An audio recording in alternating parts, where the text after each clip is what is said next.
Primeiro aos Tessalonicenses, capítulo 1, verso 2, inicia dizendo assim, irmãos: damos sempre graças a Deus por todos vós, mencionando-vos em nossas orações e sem cessar, recordando-nos diante do nosso Deus e Pai da operosidade da vossa fé, da abnegação do vosso amor e da firmeza da vossa esperança em nosso Senhor Jesus Cristo. Reconhecendo, irmãos amados de Deus, a vossa eleição, porque o nosso Evangelho não chegou até vós tão somente em palavra, mas sobretudo em poder, no Espírito Santo e em plena convicção, assim como sabeis ter sido o nosso procedimento entre vós e por amor de vós. Com efeito, vos tornastes imitadores nossos e do Senhor, tendo recebido a palavra, posto que em meio de muita tribulação, com alegria do Espírito Santo, de sorte que vos tornastes um modelo para todos os crentes na Macedônia e na Acaia, porque de vós repercutiu, soou a palavra do Senhor não só na Macedônia e Acaia, mas também por toda parte se divulgou a vossa fé para com Deus, a tal ponto de não termos necessidade de acrescentar coisa alguma, pois eles mesmos, no tocante a nós, proclamam que repercussão teve o nosso ingresso no vosso meio. E como deixando os ídolos, vos convertestes a Deus, para servirdes o Deus vivo e verdadeiro, e para aguardardes dos céus o seu Filho, a quem Ele ressuscitou dentre os mortos, Jesus, que nos livra da ira vindoura. Amém. Se assente. Samuel. Faça comigo mesmo.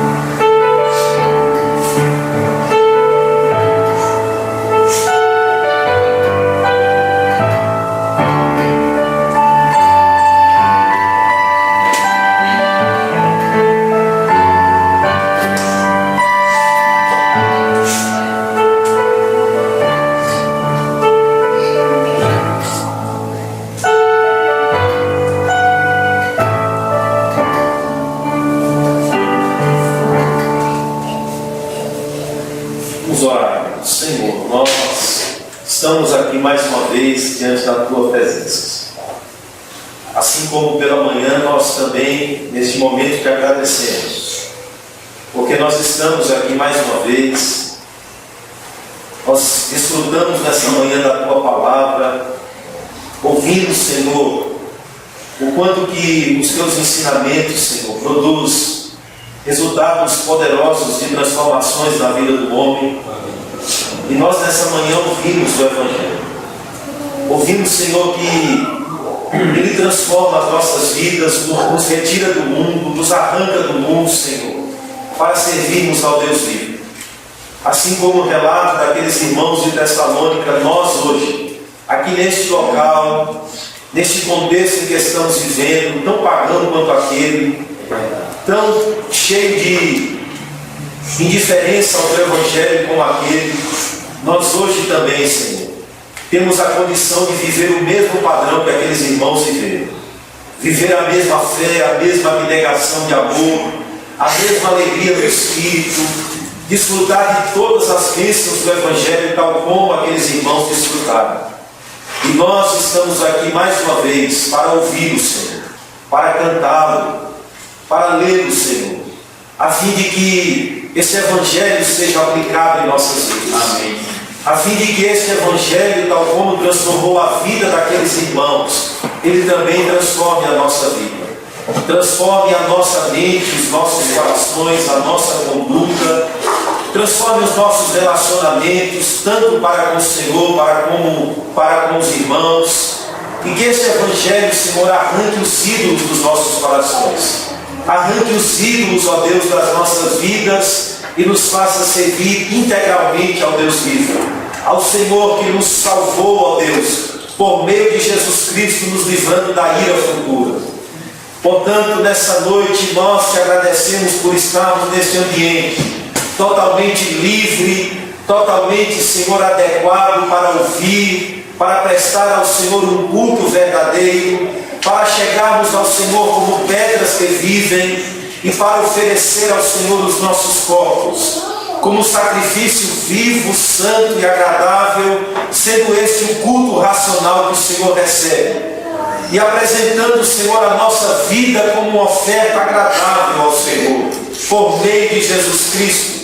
É para isso que o Senhor aqui nos chama, nos conclama. Amém. É para aqui que o Senhor nesta hora nos reúne, Senhor, para ouvir o Teu Evangelho e ofertar as nossas vidas como sacrifício. Amém. Usa, Senhor, a Tua palavra mais uma vez nesta noite, para converter os nossos corações a Ti, para nos redarguir, para nos ensinar, para nos repreender, para corrigir as nossas vidas, Senhor, para nos levar à santidade, para nos levar, Senhor, à imagem, para a conformação da imagem e semelhança de Jesus Cristo. Amém. Perdoa os nossos pecados mais uma vez, as nossas transgressões. Perdoa-nos, ó Deus, em nome de Jesus, o Teu Filho, e receba, tanto de maneira particular, tanto de maneira, Senhor, pessoal, como coletiva, o culto desta igreja, o culto do Teu povo, nessa noite que se reúne aqui. É o que te pedimos em nome de Cristo Jesus, gratos ao Senhor, Pai, nós oramos. Amém. Amém.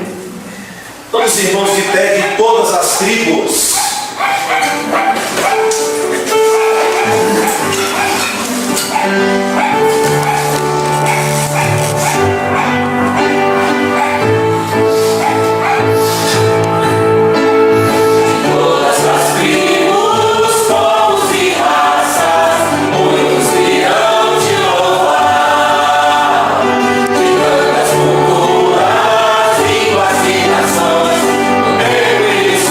Azul.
coroar.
Vamos ler 1 Samuel, capítulo 13.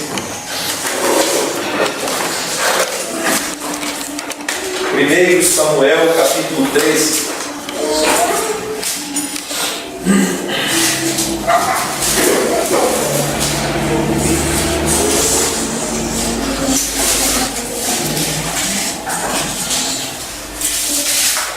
Primeiro Samuel, capítulo 13.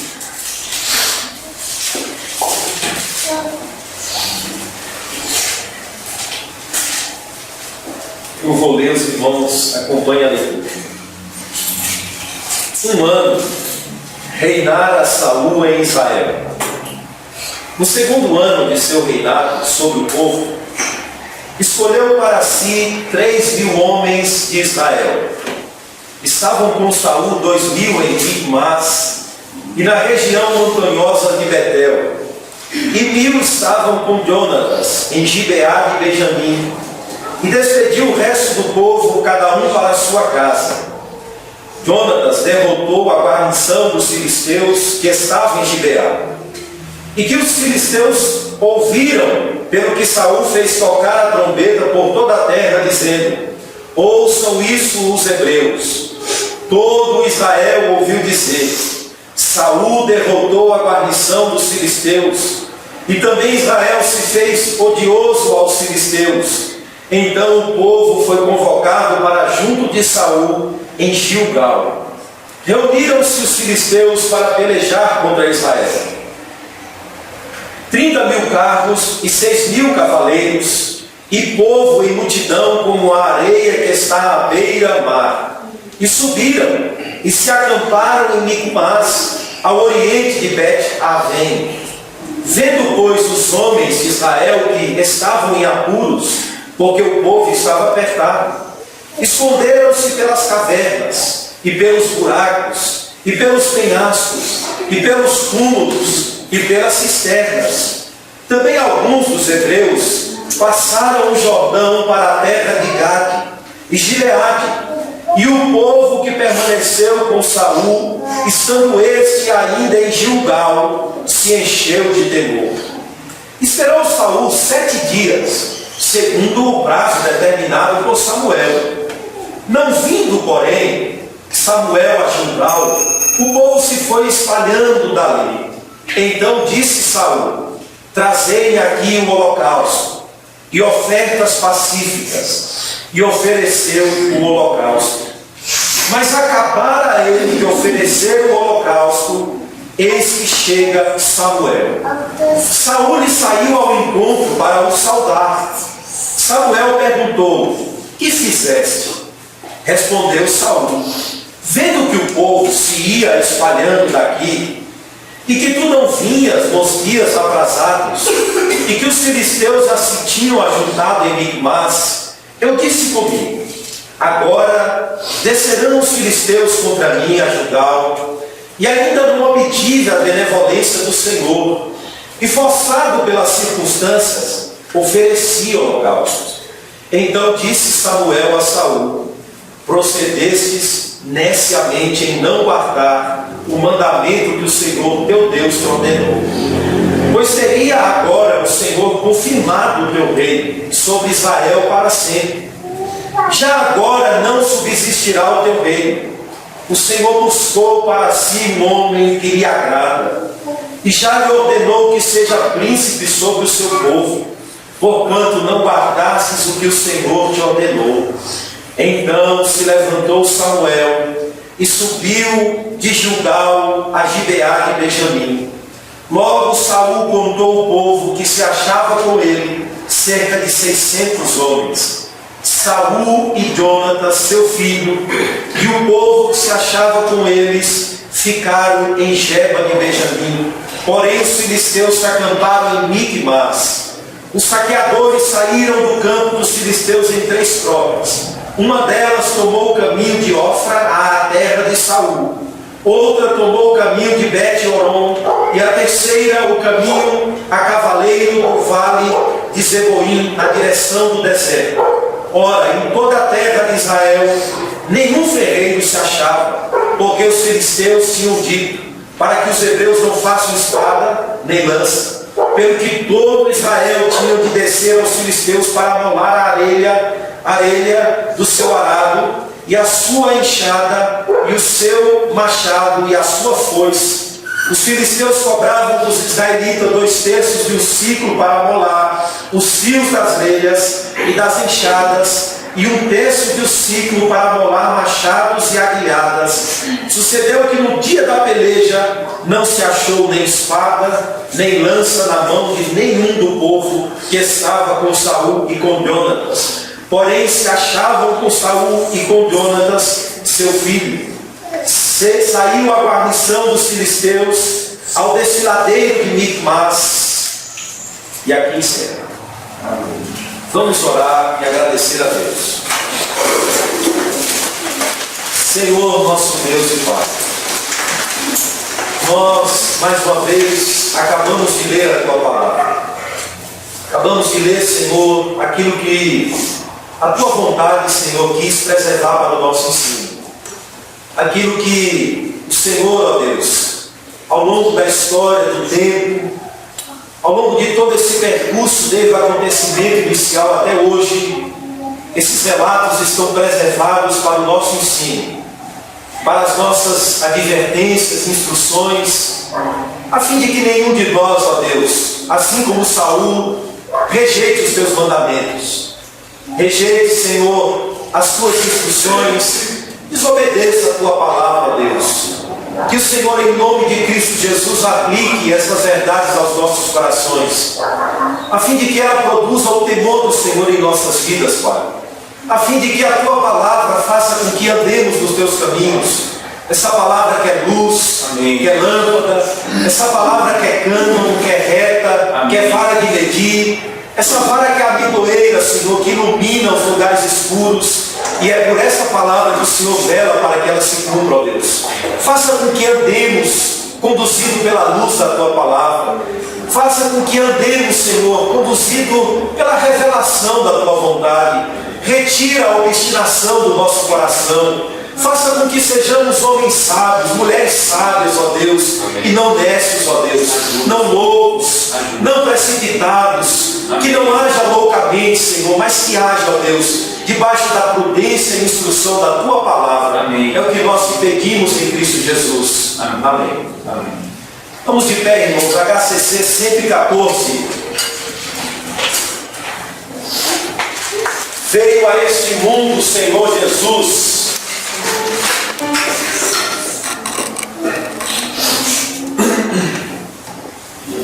Veio este mundo o Senhor Jesus. Veio.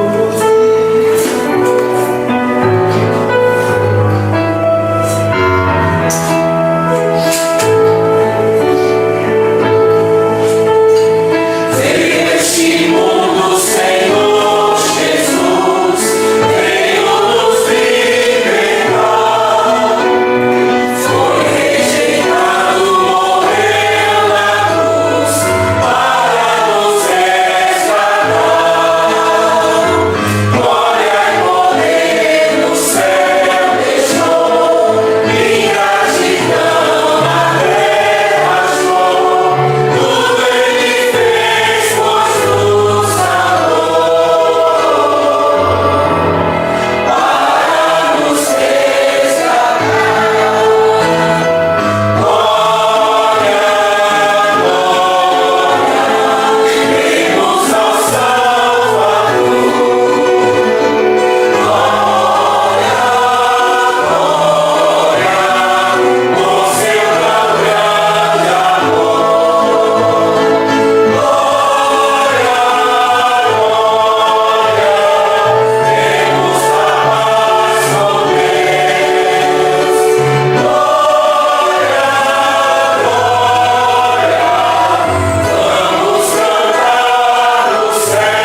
Davi, fique de pé e faça orações em prol das nossas vidas, os irmãos que foram apresentados aqui hoje pela manhã.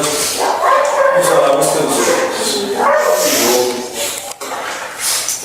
muito obrigado, Senhor, por essa graça, Deus, de estarmos mais uma vez aqui reunidos, como teu povo, como igreja, essas famílias que foram alcançadas pelo sangue de Cristo Jesus, que foram redimidas, que foram separadas para a tua glória, que foram separadas, Senhor, e acolhidas pela tua graça, para evangelizar, para testemunhar e para constantemente, Deus, viver uma vida de gratidão diante da tua santa face.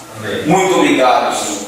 São tantas as bênçãos, ó Deus. São tantas as bênçãos, ó Deus, que não temos tempo, ó Deus, para agradecer uma por uma, Senhor.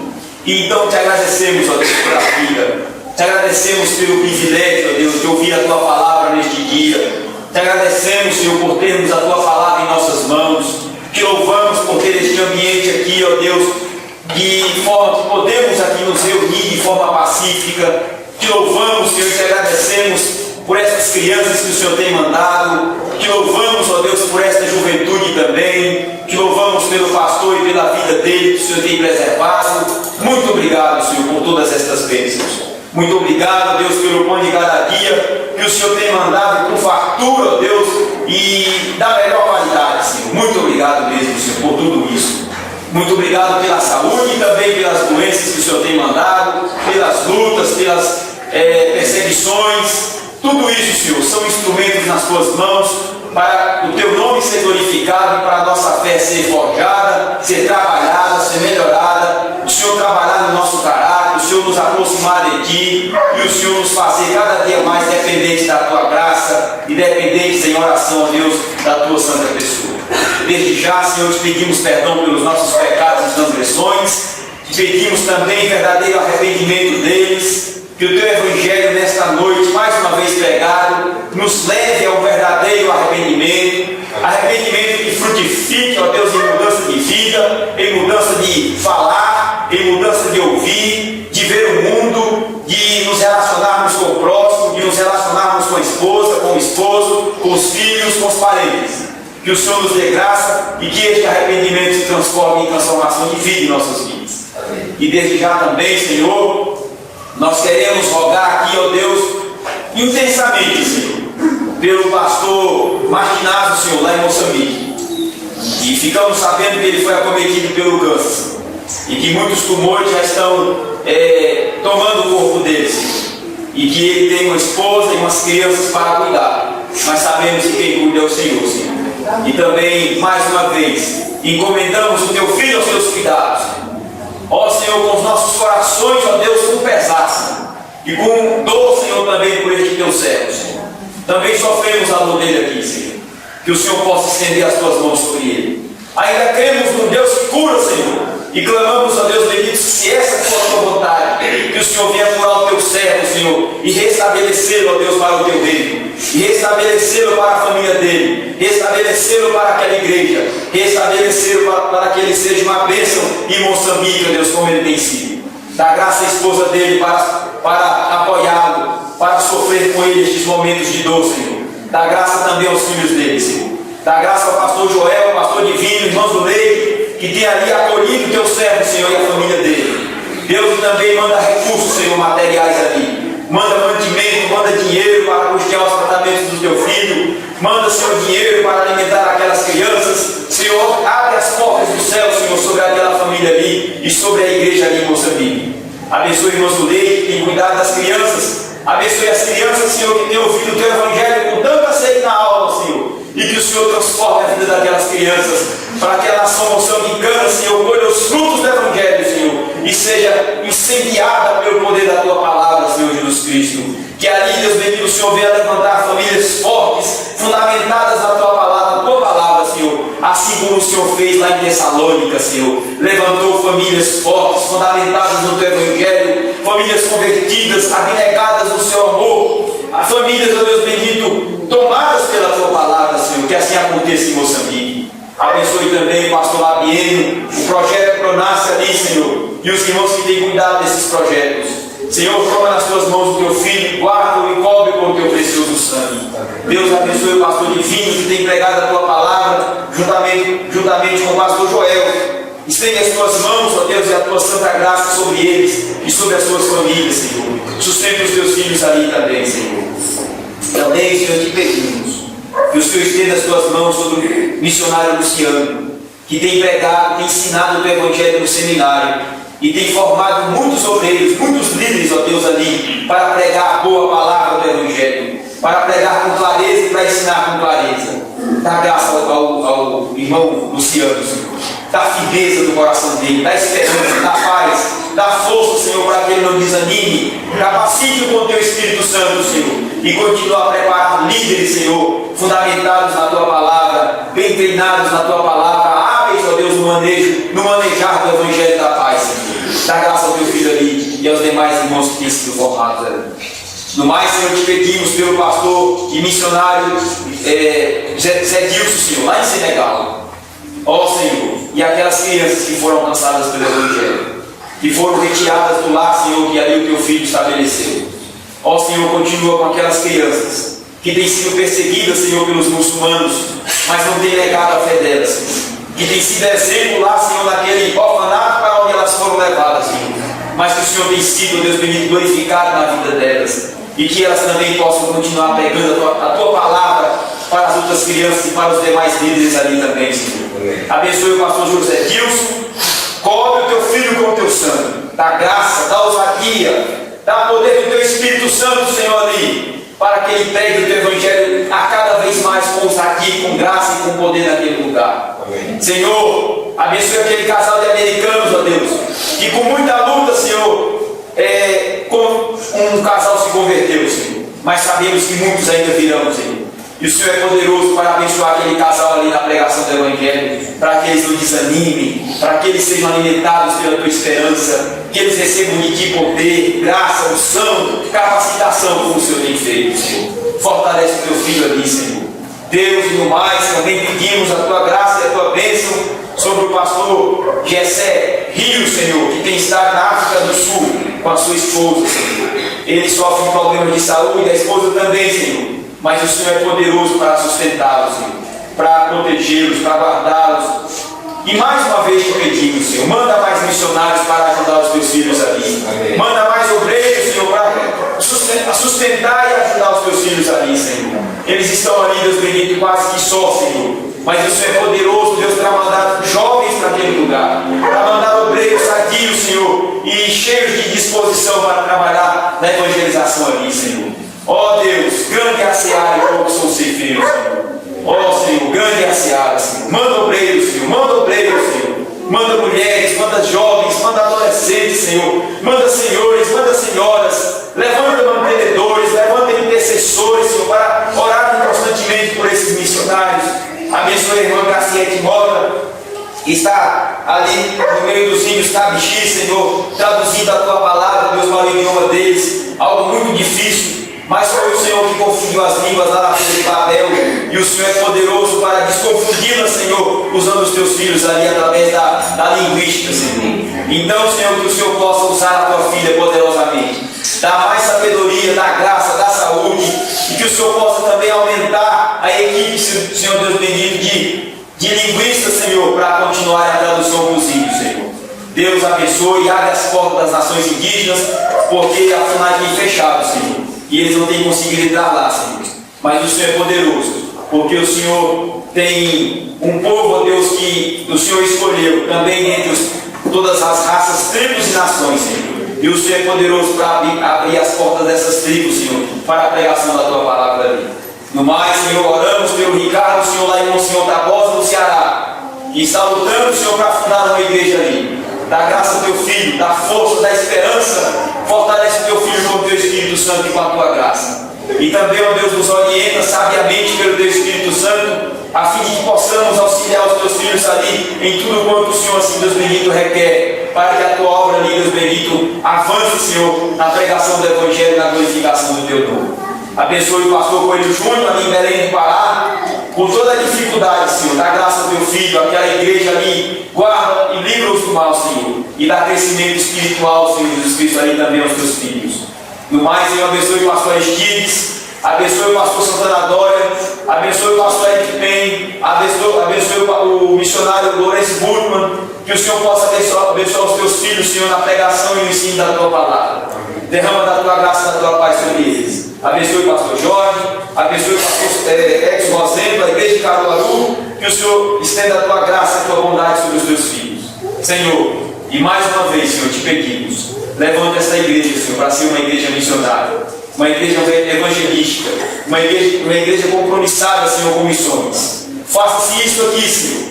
Dá este privilégio a esta igreja, Senhor, para que ela possa, Deus bendito, ter este prazer e esta graça, Senhor, de trabalhar compromissada com a obra missionária. Dá, Senhor, esta graça a esta igreja, para que assim, ó Deus bendito, possamos ver, Deus bendito, o poder do teu evangelho na vida de muitos ainda, Senhor, através desta igreja. Em nome do Pai, do Filho e do Espírito Santo, te agradecemos, Senhor. Amém e amém, Senhor. Irmãos, vamos ouvir o Samuel tocando uma música enquanto as crianças já podem sair, com a professora.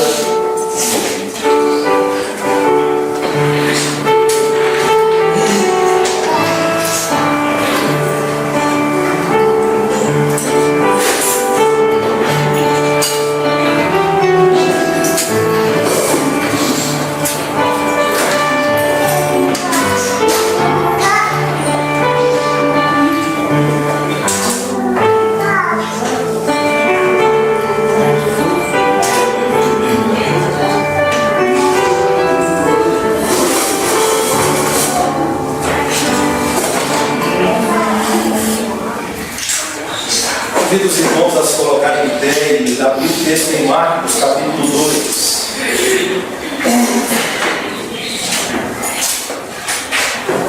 Evangelho de Marcos, capítulo 2. Chegamos no capítulo 2.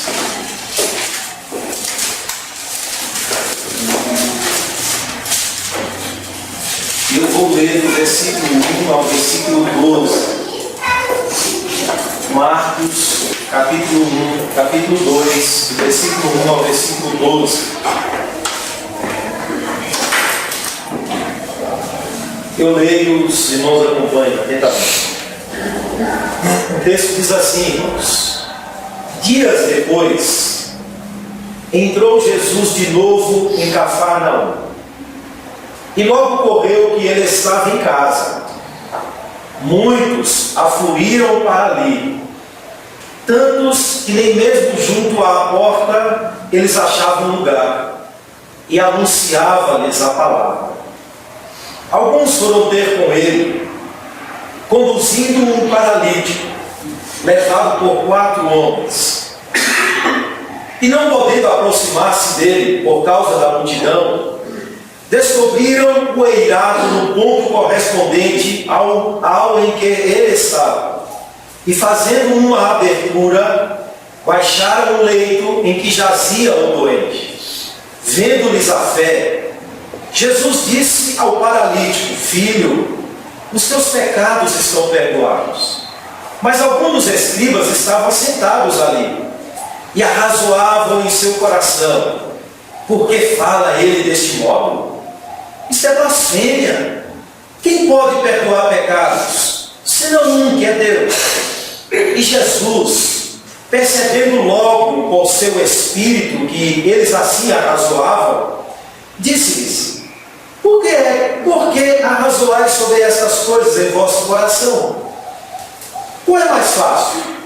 Dizer ao paralítico: estão perdoados os teus pecados, ou dizer: levanta-te, toma o teu leito e anda.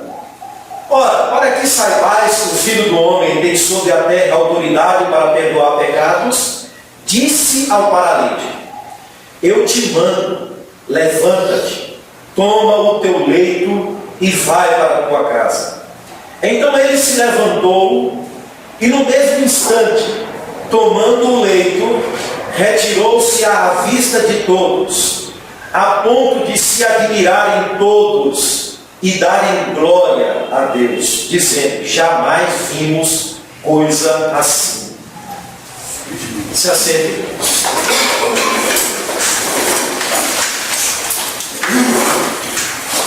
Vamos ver o que esse texto tem a nos ensinar. O perdão e a cura de um paralítico.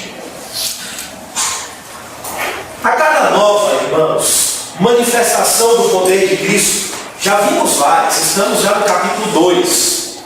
Vimos Cristo curar leproso, vimos Cristo curar uma multidão de enfermos, vimos Cristo também fugir dela, ir pregar em outros lugares.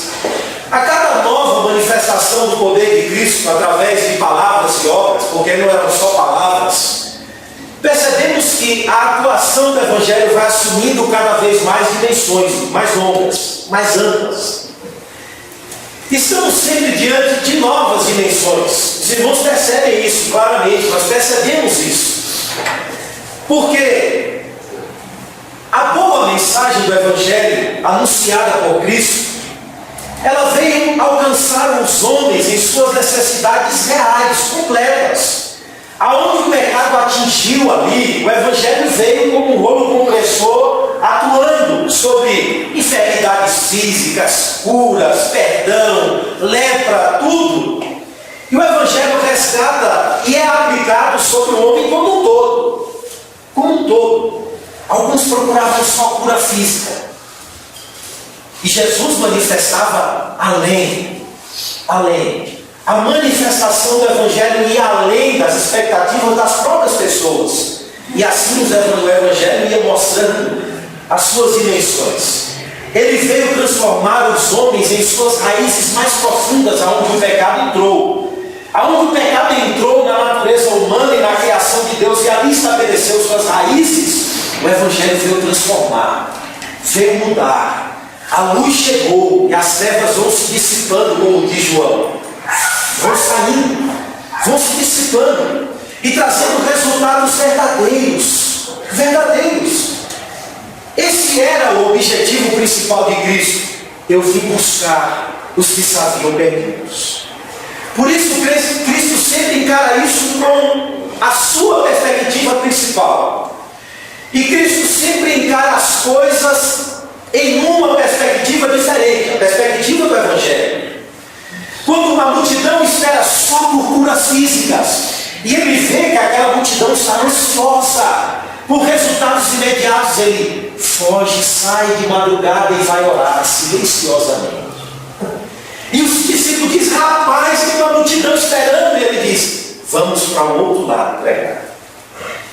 Quando as pessoas querem segui-lo, e ele percebe a motivação das pessoas, Cristo então mostra a realidade do discipulado cristão. Vocês querem me seguir? Eu estou indo para tal lugar e o caminho é esse.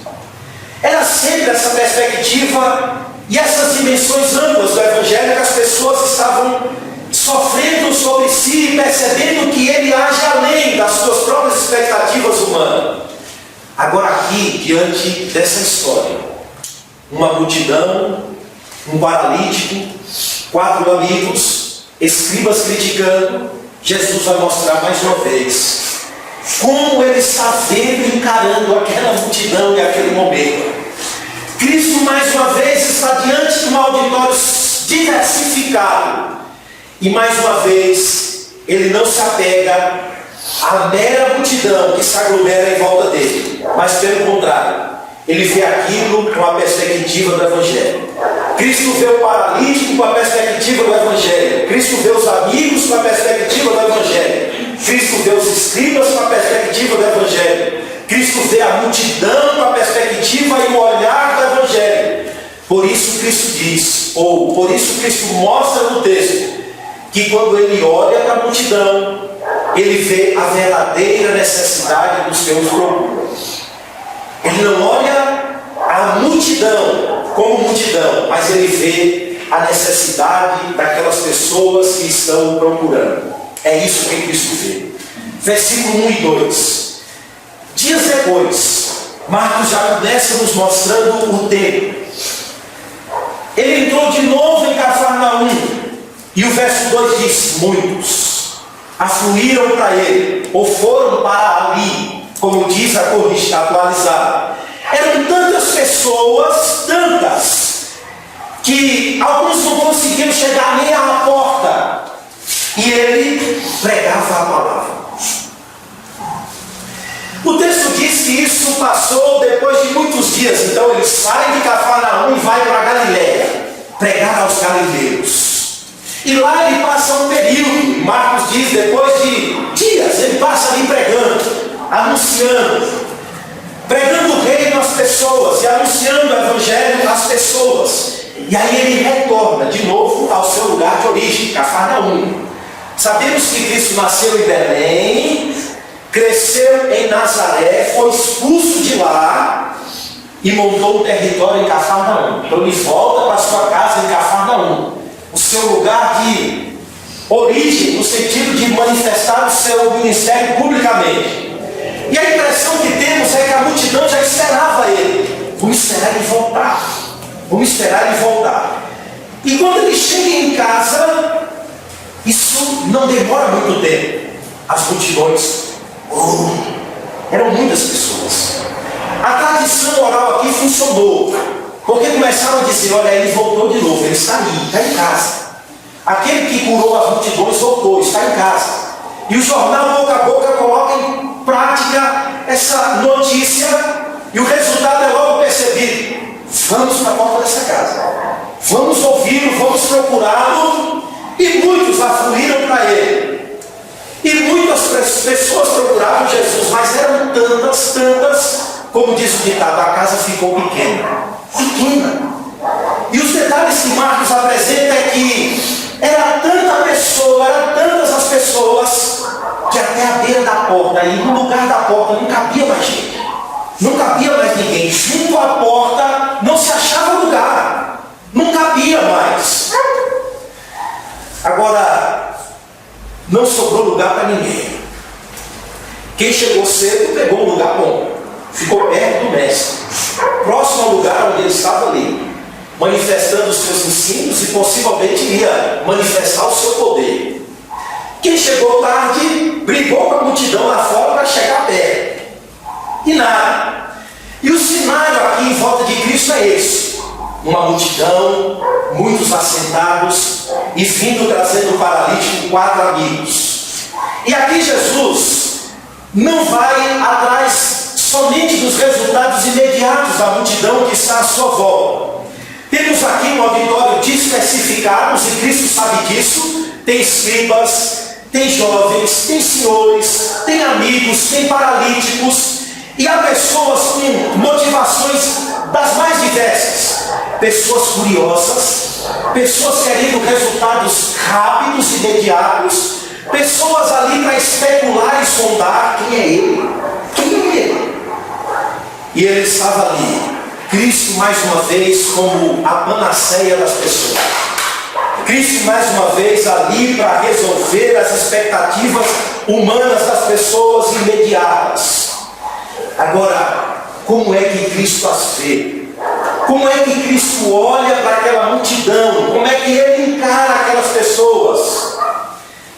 O Evangelho nos ensina que Cristo vê além. Cristo vê o coração das pessoas e as encara com o olhar do próprio Deus. E vê nas pessoas as necessidades que até elas mesmas desconhecem. E as encara de forma muito diferente. Ele sabe a motivação de muitos ali, porque ele sonda os corações e percebe as motivações das pessoas. Ele sabe que muitos estão buscando não o interesse de ouvi-lo, de crer nele, de se arrepender dos seus pecados e segui-lo. Sabe como diz em João: vocês estão me procurando pela comida que perece, mas não pela comida que permanece para a vida eterna. Por isso, ele conhece o seu auditório, conhece muito bem. E ele conhece não só a aglomeração, mas conhece as necessidades dos corações das pessoas. E ele vê além de uma doença de pele, como o leproso. Ele vê além de uma necessidade de transformações cerimoniais. Ele vê necessidade de ser perdoado, de ser curado, de ser transformados, de voltar à comunhão com Deus, de se enxergarem através da pregação do Evangelho. E ele faz isso, porque ele está diante de uma multidão e poderia, como eles estavam esperando, usar o seu poder para transformar muitos pães, para atrair multidões através de um espetáculo religioso, curas, manifestações do poder imediato.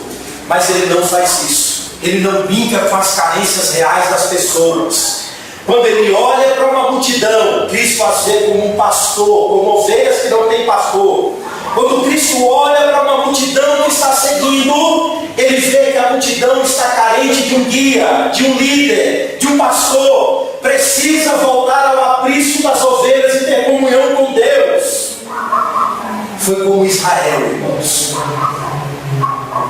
Procurava a Deus, ia em direção a Deus. Os profetas diziam que Israel estava com o coração endurecido, longe de Deus. E sabe o que isso produzia? Não distância de Deus, mas pelo contrário, diziam os profetas. À medida que vocês se afastam da palavra de Deus, vocês aumentam o sacrifício de vocês em Gilgal. À medida que vocês rejeitam a pregação, vocês aumentam o sacrifício em Gilgal. À medida que vocês rejeitam a pregação dos profetas, vocês melhoram no sacrifício nos animais. E Deus diz a Isaías: esse povo me honra com os lábios, mas o coração deles está distante de mim. Cristo sabe que mais uma vez ali o Israel está se manifestando, procurando Cristo, mas procurando Cristo não com o sentimento verdadeiro do coração. Estão procurando para terem as suas necessidades imediatas resolvidas. Mas Cristo, como verdadeiro profeta, para onde todos aqueles apontavam, está ali de novo pregando a palavra de Deus. Está ali de novo mostrando qual é a necessidade do povo, qual é a real necessidade deles. Não é de melhor animal, não é de um templo suntuoso, não é de aumentar a demanda dos sacrifícios, não era um sacerdote suntuoso para oferecer os seus sacrifícios. A necessidade do povo é crer no Evangelho e se arrepender. A necessidade do povo era abandonar os seus maus caminhos e retornar a Deus, voltar-se para Deus. E Cristo sabe que só a pregação cumpre. Só a pregação cumpre esse desígnio. Por isso, no verso de número 2, ele anuncia-lhes a palavra. Anuncia-lhes a palavra. Ele sabe que muitos estão procurando a Deus como procurava. Sabe para quê? Para ter muitas vezes o seu ego endossado. O seu ego endossado. Como dizia o fariseu no templo: Senhor, graças eu te dou porque eu não sou como esse publicano, pecador. Ele queria que Deus endossasse. Eu estou aqui, Senhor, eu sei quem eu sou, mas eu estou aqui para o Senhor confortar o meu ego. Diga quem eu sou, porque eu já sei, confirma. Eu sou bom mesmo, eu sou santo, eu sou perfeito. Muitos buscavam a Cristo por causa de fatores materiais. Vocês querem multiplicação de pães, hein? Vocês querem um rei que vocês tragam a ele um pãozinho e volte com uma sacola cheia, hein? Vocês querem isso? Vocês querem isso? E esse tipo de Deus, esse tipo de mensagem, até o homem caído quer, irmãos. Até o homem caído quer. Todo mundo quer um Deus que restitui. Todo mundo quer um Deus que dá de volta. Todo mundo quer um Deus que só ama. Todo mundo quer um Deus que nos torna ricos. Todo mundo quer um Deus que traga curas instantâneas. Senhor, estou enfermo, com a dor de estômago, entrei aqui, não estou sentindo mais. Todo mundo quer, até o homem caído. Todo mundo quer um Deus, irmãos, que seja inconveniente. Todo mundo quer se acorrer para Deus para ouvir uma mensagem que lhe coce os ouvidos. Mas como Jesus diz a Nicodemos, que sabia coisas acerca de Cristo, você precisa nascer de novo, Nicodemos. Como disse os profetas: Israel, vocês precisam da verdadeira circuncisão do coração. Vocês precisam se arrepender dos seus pecados. E Cristo deixa isso de forma clara porque está anunciando a palavra. E não está brincando com as necessidades imediatas do povo, nem com os sentimentos do povo. mas está pregando o Evangelho que mostra quem Deus é, mostra quem o homem é, mostra as reais necessidades do homem, suas carências, suas dificuldades, seu desespero, sua necessidade de perdão, de misericórdia, de amor de Deus. E Cristo faz isso, anuncia-lhes a palavra. Se você olhar o versículo 1 e o versículo 2, Marcos se cala acerca de curas físicas. Ele se cala. Sabe por quê? Porque Cristo mostra que a necessidade do povo é ouvir a palavra. Nem só de pão viverá o homem, mas de toda a palavra que procede da boca de Deus. Nós precisamos, ou a nossa necessidade é conhecer a verdade de Deus, a palavra de Deus. A nossa necessidade é ser transformado pela palavra de Deus. A nossa necessidade é ver a atuação do Evangelho em todo o nosso ser, em toda a nossa vida. E isso só a instrução da palavra de Deus faz. Só a pregação do Evangelho produz. Só a pregação sincera e verdadeira do Evangelho leva o homem a Cristo. Converte o coração do homem, porque o Espírito de Deus usa a própria pregação para trazer os eleitos a Cristo. E Cristo está ali, pregando o Evangelho. Ele vê muito mais do que uma aglomeração. Ele vê as reais necessidades das pessoas. O segundo ponto que Jesus nos ensina é que ele olha e vê muito mais do que um paralítico e 4 amigos conduzindo. O sermão, irmãos, iria seguir normal. Estava lá Cristo no meio de todos pregando. E gente tentando entrar, coçando uns aos outros. E o mestre está ali pregando, vendo aquela movimentação toda, mas continua, anunciando-lhes a palavra. Continua. E o ensino de Cristo iria seguir o fluxo normal. Se fosse um sermão de 3 pontos, ele iria até o último ponto. Então ele segue normal, ou seguiria normal, se o texto não nos dissesse que algo aconteceu. Algo inusitado. É como se abrisse um buraco aqui nesse local e um paralítico descesse aqui. Então Cristo para porque vê um fato inusitado. O que é isso? O texto continua dizendo, irmãos, versículo 3: alguns foram ter com ele. Alguns, conduzindo um paralítico, levado por 4 homens. E não podendo aproximar-se dele, eles queriam chegar perto. Olha, se Jesus vê o paralítico, ele vai curar. Ele vai se comover ao vê-lo. E aí, ele vai voltar andando. Então, a gente precisa chegar perto dele. Ele precisa nos ver. Nós precisamos ser vistos. Irmãos, mas só que tem uma multidão. Como é que eles veem essa multidão? E aí, eles foram levando um homem impossibilitado, um amigo. Não andava, moribundo, paralítico, acamado, dependente dos seus amigos, e os amigos então prontamente fazem isso. Vamos levar 4, 2 numa ponta, 2 em outra, levando o homem. A primeira dificuldade foi o paralítico. O texto disse que precisavam de 4 para levá-los. Para levá-lo, 4. Pois eles estão então carregando o peso do amigo. O peso do amigo. Aqui é um exemplo da implicação da lei de Cristo em Gálatas. Carregai as cargas uns dos outros. Eles estão levando a carga do amigo. A primeira dificuldade. E eles foram, quando chegaram na casa, viram que não havia lugar para entrar. O texto nos mostra, irmãos, que naquela manifestação toda, está se manifestando o egoísmo das pessoas. O egoísmo das pessoas. Porque há uma necessidade muito mais latente e imediata do que as dos que estavam perto de Cristo. Um paralítico moribundo levado por 4. Se houvesse amor no coração das pessoas, era abrir um caminho, deixa ele entrar. Aqui no texto já se manifesta o egoísmo das pessoas que se aproximam de Cristo. Se vira, o meu lugar aqui, daqui eu não saio. Se vira, dá um jeito, chega lá. O egoísmo se sobrepõe às necessidades do próximo. O texto já nos mostra isso claramente. Então, vendo a cena, não conseguem entrar. eles disseram: nós vamos ter que ir por cima. Por cima, por cima, por cima. Então, prontamente, eles enfrentam a segunda barreira, levá-lo por cima. E Cristo está ali pregando. Até então, ele não interrompe a pregação, está ali pregando.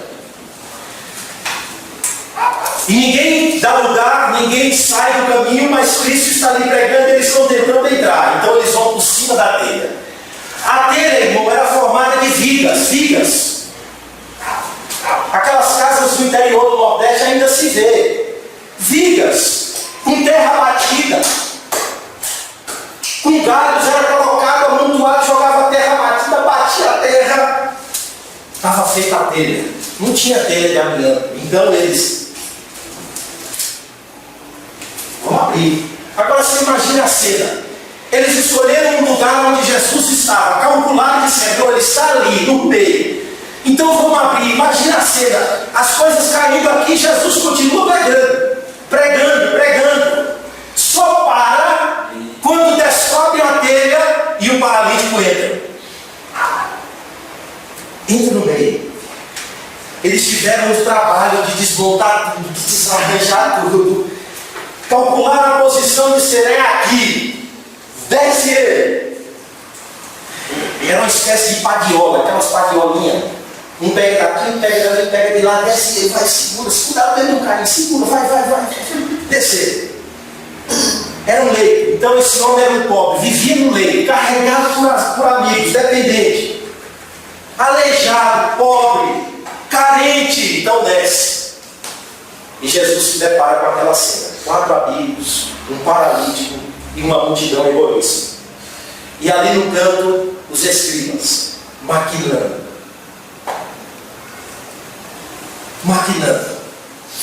Cristo então olha aquela cena, um buraco na telha, um homem moribundo e os 4 amigos. Interrompe o ensino. Interrompe sua pregação. Diante daquele fato inusitado, ninguém nunca viu um paralítico descer pela telha e vê não somente o paralítico. Jesus olha tudo e vê que aqueles homens têm uma espécie de motivação diferente. Algo moveu aqueles homens de forma diferente a romper as dificuldades e descer o amigo. O Senhor vê não só as dimensões ou os 4 cantos da multidão que está cercando ele, mas ele consegue perceber que ali, no coração daqueles homens, brotou uma operosidade de uma fé verdadeira. E Jesus disse: nunca vi tal fé. Alguns comentaristas dizem que a expressão Cristo inclui não só os amigos, mas também o paralítico. Jesus engloba a fé de todos. E vê que a ação deles foi movida pela fé, pela confiança somente em Cristo. E essa fé estava operando no coração daqueles homens. Quando você lê o Evangelho, você vai ver várias manifestações legítimas de fé. Várias. Em ocasiões, a fé verdadeira ela se manifesta através de súplicas. Senhor, tem misericórdia da minha filha que está endemoniada. Mas até os filhos, até os cachorrinhos comem as migalhas que cai da mesa dos senhores. Vai, mulher, tua filha está liberta. Senhor, tem misericórdia do meu servo que está em casa atormentado, Senhor. Mas o Senhor não precisa ir, dá uma ordem, uma palavra e ele será liberto. Nunca vi tal fé, nem em Israel. Vai, o teu servo está liberto. Mas há ocasiões no Evangelho que essa fé ela age silenciosamente, sem palavras, sem gritos, sem súplicas estrondosas que brotam num coração necessitado da atuação de Cristo. Essa fé ela está operando silenciosamente. Mas em ambos os casos, tanto em voz alta como em silêncio, uma coisa une essas manifestações de fé no Evangelho, é que a fé ela nunca é inoperante. Amém. Ela nunca é inativa, pois ela sempre leva o homem à ação. E ela sempre leva o homem ao objeto verdadeiro da fé, que é Cristo. Ela sempre leva o homem desesperado a Cristo, pedindo socorro de Cristo. E essa fé é uma confiança que brota sempre de Jesus e em direção a Jesus. E esse é o primeiro milagre do texto. É o primeiro milagre do texto. Os demais milagres, ou demais milagre, é consequência do primeiro. E torna evidente que esses homens estão entregando sua vida a Cristo, ou confiando em Cristo ao ponto de abrirem a telha, porque a fé está levando-os a Cristo como objeto verdadeiro. E eles colocam as suas vidas inteiramente ao cuidado de Cristo, para que Cristo cure, resolva e dê resposta satisfatória àquele homem necessitado. E Cristo diz: nunca vi tal fé. Nunca vi tal fé. Em meio a esse mar revolto de multidões, em meio a esse mar revolto de interesses, de egoísmo, de maquinações, Cristo vê uma fé verdadeira no coração daqueles homens.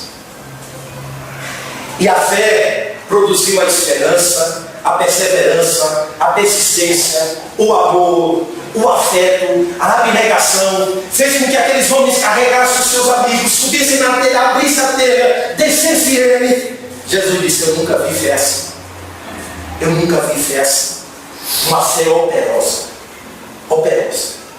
E uma coisa vemos no texto: a fé nos coloca muitas vezes em obstáculos ou diante de caminhos que se sobrepõem obstáculos difíceis, uma multidão, uma telha, um amigo para carregar.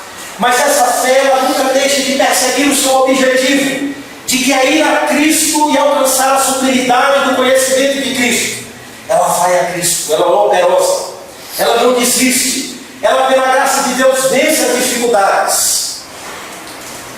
E Cristo veio aqui e disse: nunca vi tal fé. Mas ele não vê só os amigos, a fé deles, mas ele vê o paralítico. Vê o paralítico. O texto diz que a primeira resposta de Cristo é: filhos, os teus pecados estão perdoados. A impressão é que o paralítico se frustra. Só isso. Só isso. Eu vou sair daqui carregando essa cama de novo. Os amigos devem estar dizendo: eu vou carregar de novo. Só isso. A primeira resposta de Cristo é: os teus pecados estão perdoados. O que Cristo vê, que a verdadeira limitação do homem era muito mais do que física.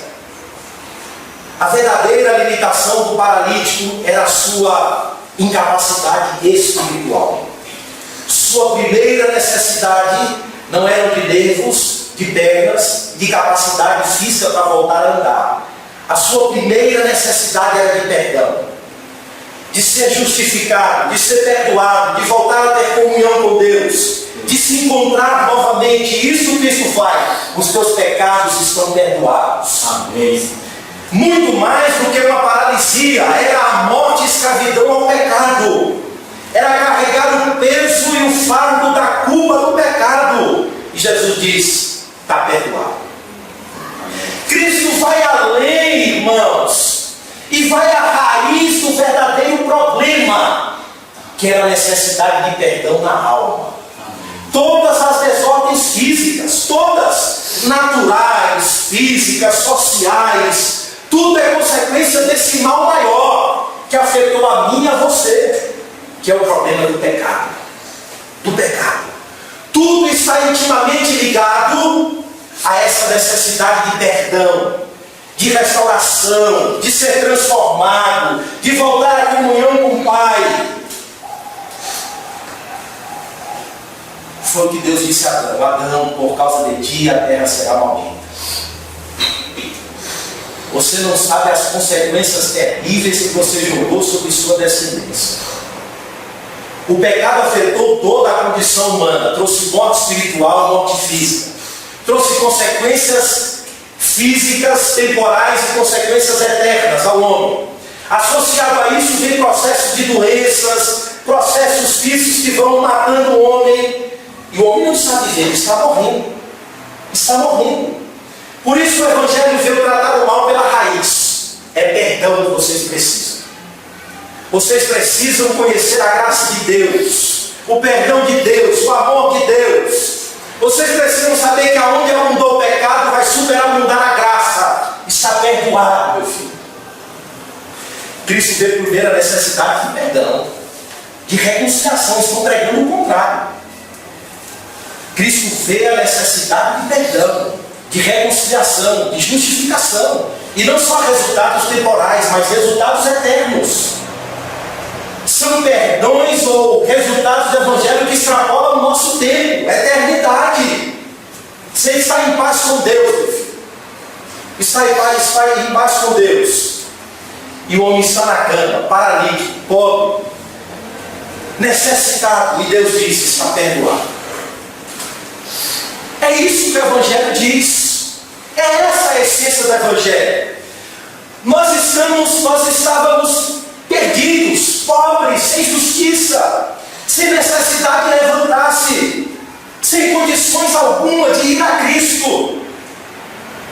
E o Evangelho nos diz que Deus nos perdoa em Cristo, está perdoado. Sem condições de ir por si só, Cristo nos perdoa pela sua graça. E a única esperança desse homem é ser objeto da graça de Deus, do amor de Deus, do perdão de Deus, da misericórdia de Deus. E Cristo diz: está perdoado.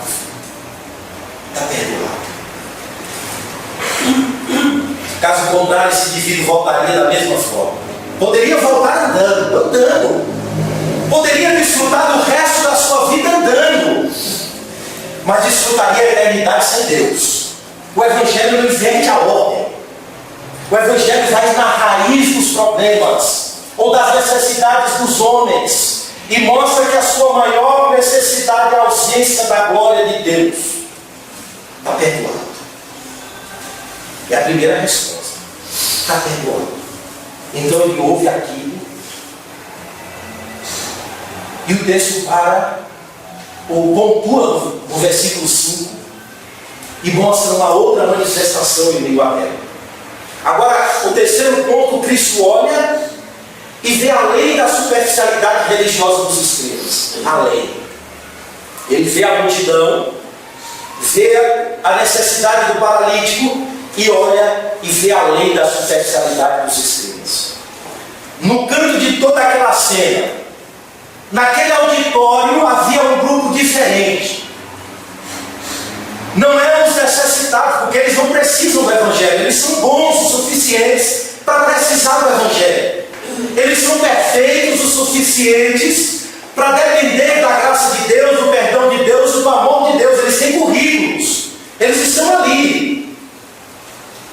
São os escribas. E Jesus se depara com eles, os advogados de Deus. Os defensores da glória de Deus estão ali, assentados, observando aquela cena. Estava ali a classe profissional da religião, os doutores da lei, chamado de escribas. Rapaz, estes homens se tornaram importantes. Sabe por quê? Na luta nacional de Israel contra a aculturação grega, naquele período interbíblico ali, na guerra dos Macabeus, o que eles fizeram? Eles se levantaram para defender a fé, os tesouros da fé. Não, Israel não pode se misturar, Israel tem que ser puro. E aí criaram uma trincheira de fogo para separar Israel dos demais povos. E essa trincheira era cumprida ou feita através de uma educação muito forte, muito rígida. Instruíam o povo na lei, na tradição dos anciãos, dos pais, e monitoração, ficava vigiando todo mundo. Agora pensa, em uma nação aonde todas as instituições estavam ligadas a Deus, todas. O poder destes homens eram abrangentes. Todas as instituições tinham ligações com a lei de Deus e com Deus. Educação, justiça, culto, religião, teologia, economia, vida privada. Eles se metiam em tudo. Em tudo eles estavam ali como os guardiões. E tinham um faro fino para perceber os erros religiosos, ou os tropeços na lei, ou as transgressões da tradição dos pais, eram finos para os finos. E a presença deles ali já é um mistério. Escriba ali, ouvindo Cristo. Não, tem alguma coisa errada. Cristo sabia. Estão ali no canto e maquinando e observando. Não se manifestam, não falam, não gritam, mas estão maquinando no coração. Isso aí é um maldito. Isso aí é um pecador. Isso aí é blasfêmia, está blasfemando. Estão maquinando. A possibilidade é que o Sinédrio nos mandou para ali. Olha, há um movimento dissidente lá em Cafarnaum. Começou em Nazaré, já está em Cafarnaum. Chegou a Galiléia. Parece que ele está vindo em direção ao centro religioso, Jerusalém. Vocês precisam ir lá e ver o que está acontecendo. Então eles vão, se assentam ali. E sabe o que ele dizia? A lei, a tradição dos pais. Quando chegasse um escriba, alguém se levanta, por gentileza, para dar grupo, para dar lugar ao grupo de escribas que estão chegando. Leiam o texto, eles estão assentados. O paralítico precisa descer pela telha, eles estão assentados. Em bom lugar, observando, porque era assim que dizia, quando eles chegassem, deem os primeiros lugares a eles. Botem eles para sentar na frente, dê a eles lugar de honra. E Jesus sabia, vocês gostam de honra. Vocês gostam que as pessoas chamam vocês de mestre. Oh, mestre, você está aqui. Que bom sua presença entre nós. E Cristo anuncia a palavra. Mas só que o texto diz que eles não só estavam assentados e silenciosos, mas eles arrazoavam entre si. Não tem aquelas pessoas que se aproximam da pregação, mas eles não se aproximam para ouvir com o coração. Ele vem carregado de pressupostos para criticar o pregador, para criticar quem está falando, para perceber os erros, para criticar, para amaldiçoar, para fazer qualquer coisa, mas não para somar. E eles estão ali, dessa forma. Perdoar pecados? Que é isso? O texto diz que eles estão arrazoando no coração. Quem é esse? Esse é um blasfemador. E aí a lei dizia que quem blasfemasse e usurpasse a honra de Deus era digno de morte. Como na cruz. Se fez filho de Deus, precisa morrer. Quem ele pensa que é, hein? Perdoar pecados. Se ele curasse, tudo bem, mas perdoar pecados. E o perdão de pecadores, eles diziam, é formigo de Deus. Esse indivíduo não pode fazer isso. E em silêncio, no coração. No coração. Estão ali maquinando. E Cristo mostra que o Evangelho veio trazer tudo à conta. O Evangelho veio acender a luz nos corações humanos e mostrar. Cristo diz, vocês estão arrazoando assim nos corações. O Espírito do Deus Eterno foi ali com a lente, trouxe à tona. Jesus disse, vocês estão aí maquinando no coração porque eu perdoei o pecado deles. Eles estão aí me amaldiçoando no coração porque eu perdoei o pecado deles. A religião mascarava, irmãos. A religião colocava tudo debaixo daquela formalidade externa, daquele homem que externamente parecia perfeitozinho, correto. Mas o Evangelho veio mostrar que o coração do homem é mau. O coração do homem precisa ser transformado pela graça de Deus. Sírio, escriba, paralítico, multidão, eles precisam do Evangelho para voltar a ter comunhão com Deus. E Jesus traz a todos. E ele parece que se surpreende. O quê? Vocês estão arrazoando porque eu perdoei pecados. Cristo trouxe a plena luz os pensamentos dos corações deles. Como diz Paulo, Deus, pelo meu Evangelho, há de julgar o segredo dos homens. Cristo traz a tona. Por que fala deste modo? Isso é blasfêmia. Quem pode perdoar pecados senão nunca é Deus? E Jesus, percebendo logo em seu espírito que eles assim arrazoavam, disse-lhes: por que arrazoais sobre essas coisas em vosso coração? Qual é mais fácil? Dizer ao paralítico, estão perdoados os teus pecados, ou dizer, levanta, toma o teu leite e anda? Jesus disse: por que vocês estão maquinando aí? Eles diziam o seguinte, irmãos, que os males físicos eram consequências do pecado. Eles diziam isso. Olha, esses homens estão sofrendo porque são pecadores. Ora, eles estavam perfeitamente gozando de saúde. Então, nós não somos pecadores, somos perfeitos. Então você imagina quando aquele paralítico desce, eles estão ali pré-julgando: isso é um pecador, isso aí é um maldito, isso aí está debaixo da ira de Deus, no desfavor de Deus. Agora, quando a verdade de Deus serve como instrumento de opressão, eles ficam calados, né? Quando a verdade de Deus é usada para oprimir os necessitados físicos, mas Jesus pergunta: o que é mais fácil? Dizer a este paralítico: perdoados estão os seus pecados, ou dizer: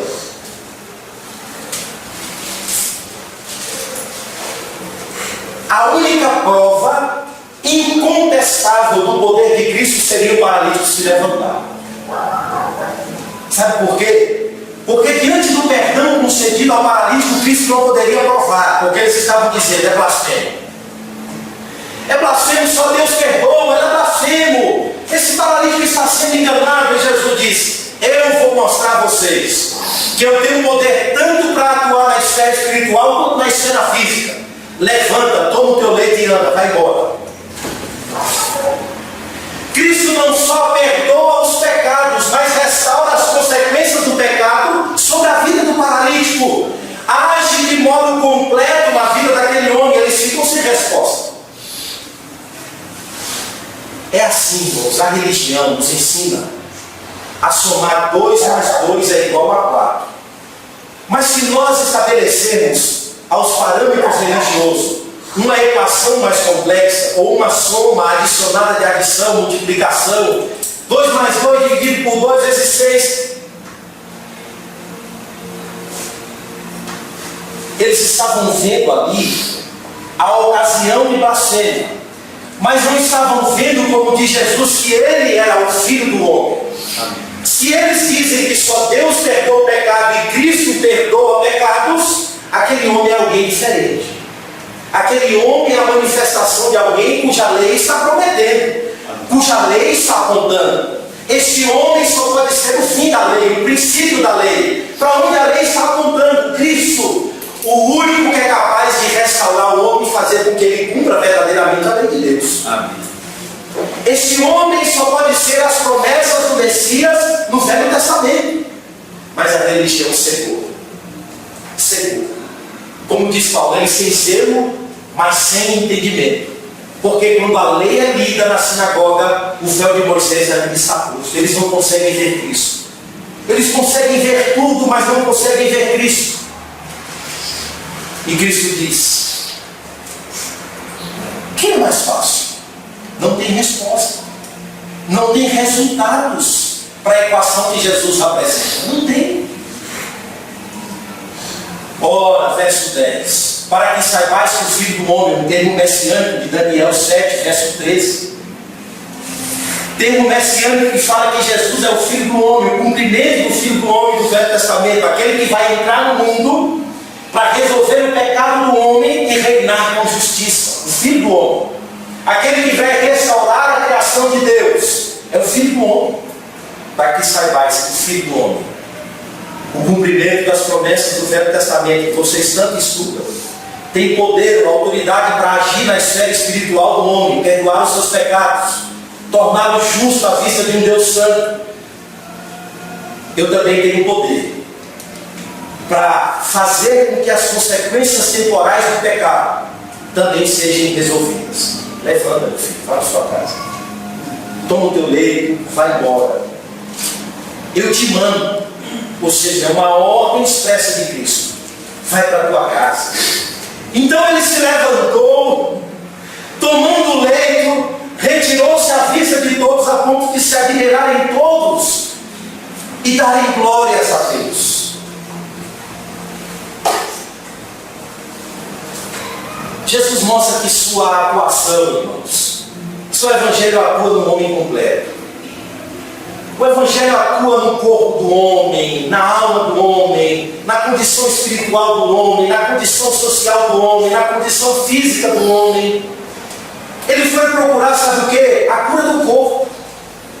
Ele queria sair andando, mas Cristo vai além de especulados estão os seus pecados, toma o teu leite e anda. Ele foi procurar uma bênção física, e Deus disse, toma perdão e salvação. O Evangelho transforma pecadores e os leva sempre a glorificar a Deus quando essa transformação é verdadeira. As pessoas viram aquilo e deram glórias a Deus. Aquele homem foi cativo e voltou livre. Ele foi carregado e voltou carregando. Os textos estão contrapondo os resultados do Evangelho na vida daquele homem. Ele chega carregado e volta carregando o seu próprio leito. Ele vai buscar um favor e alcança 2 favores. Aonde abundou o pecado, superabundou a graça. Amém. O que perdemos em Adão, superabunda em Cristo sobre as nossas vidas. Amém. Nós não podemos muitas vezes gozar de saúde completa para o corpo, mas o Evangelho vai transformar o homem como um homem completo. Aqui já desfrutamos de uma transformação espiritual, porque o espírito está pronto, mas a carne é fraca. Mas nos últimos dias, quando todas as coisas se consumarem, seremos como Cristo, a primícia dos que dormem. Amém. Corpo transformado, vida transformada, criação redimida, criação transformada. O Evangelho atua em todas as esferas do homem. Amém. Não é a religião que muda as aparências, que maquinalmente a gente decora e aprende. O Evangelho são princípios de vida que nos norteia segundo a vontade de Deus. É verdade. O Evangelho são princípios de vida que se aplicam nos relacionamentos, no culto a Deus, na vida social, na vida econômica, na vida da saúde do corpo. O Evangelho nos traz a teologia do corpo, que nos ensina que o corpo é templo do Espírito Santo e precisamos cuidar dele. O Evangelho atua no homem completo.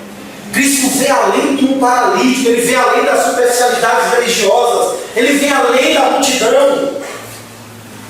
Ele sabe a nossa real necessidade. Precisamos ver com a ótica do Evangelho, enxergar além. Paulo precisava enxergar além de um espinho na carne e saber que a graça bastava a ele. Paulo precisava saber que o espinho era o recurso didático para Deus curar a arrogância e a prepotência paulina, e a graça estava sendo derramada sobre ele.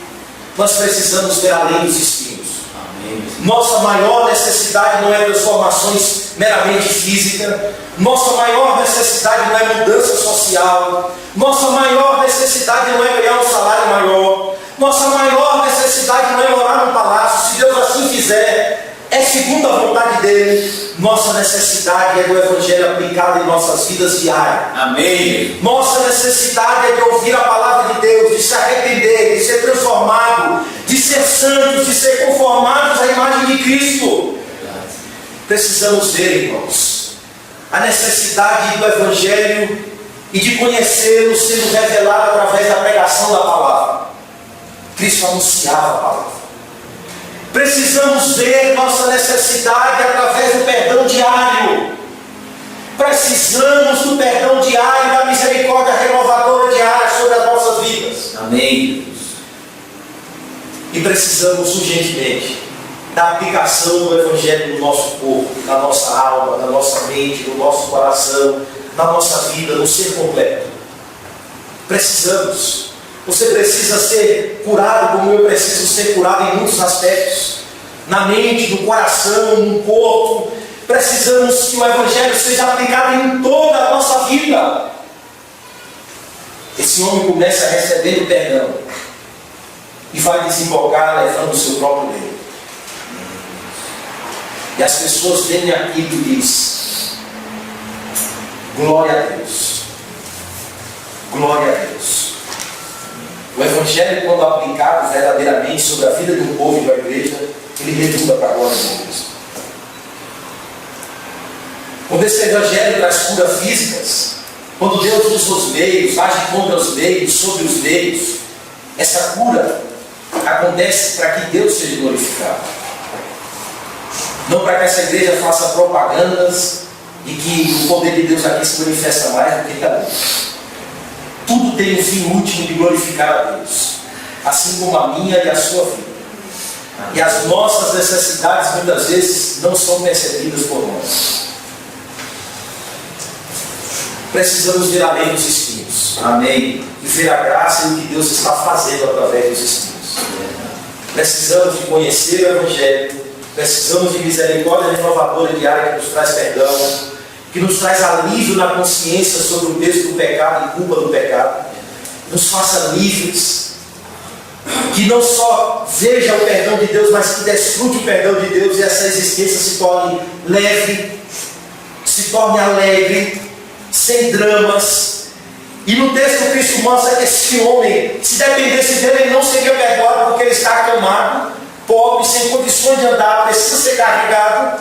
O perdão é assim, você pega e Deus perdoa você em Cristo. Amém. Precisamos dessa misericórdia que se renova diariamente.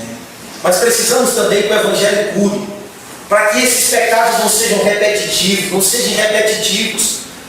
Precisamos que o Evangelho cure o nosso ser completo para que a gente vença e avance, cresça, amadureça e reflita a glória de Cristo, para que os pecadores glorifiquem a Cristo, a Deus, através da nossa luz, através do nosso sal. Amém. Através da nossa transformação. Que Deus em Cristo nos abençoe. Vamos orar. Senhor nosso Deus, nós precisamos, Senhor, que o Teu Espírito aplique a Tua palavra nos nossos corações. Ó Deus, nós carecemos de conhecer o Teu Evangelho todo dia, Senhor. Verdade. Nós carecemos de enxergar na pregação, Senhor, os princípios do Teu Evangelho, Senhor, que norteiam as nossas vidas, que conduzem as nossas vidas, Senhor, e que atuam em todas as áreas. Ó Deus, nós também precisamos desfrutar da paz deste perdão que só o Senhor dá. Cura, Senhor, o peso da culpa. Amém. As consciências perturbadas, aflitas. Amém. Cura em nós, ó Deus, ainda aquela sede de querer impor a nossa própria justiça, a nossa própria condição, de achar que somos bons demais, ó Deus. Ó Deus, abre os nossos olhos para ver o Teu amor e nos perdoar. Amém. A Tua misericórdia que se renova a cada dia sobre nós, Senhor, e que perdoa as nossas transgressões, que perdoa os nossos pecados, que cura as nossas culpas, o peso da consciência. Ó Deus, também te pedimos, Senhor, que este Evangelho atue em todas as áreas. Não só, Senhor, mediando um culto correto para com o Senhor. Não só, Deus, nos ensinando que precisamos corrigir a liturgia, que precisamos corrigir, ó Deus, os aspectos externos da igreja. Precisamos deste Evangelho para nos ensinar e ser aplicado na reforma da nossa alma, da nossa vida, do nosso ser, dos nossos relacionamentos, da nossa atuação no mundo, da nossa postura no mundo, Senhor, da nossa luz, do nosso sal. Precisamos, Senhor, deste Evangelho para nos ensinar a viver com temor e tremor diante da Tua presença. Oh Deus, nos ensina a ver além e reconhecer qual é a nossa real necessidade. É o que nós te pedimos em nome de Cristo Jesus. Amém. Amém.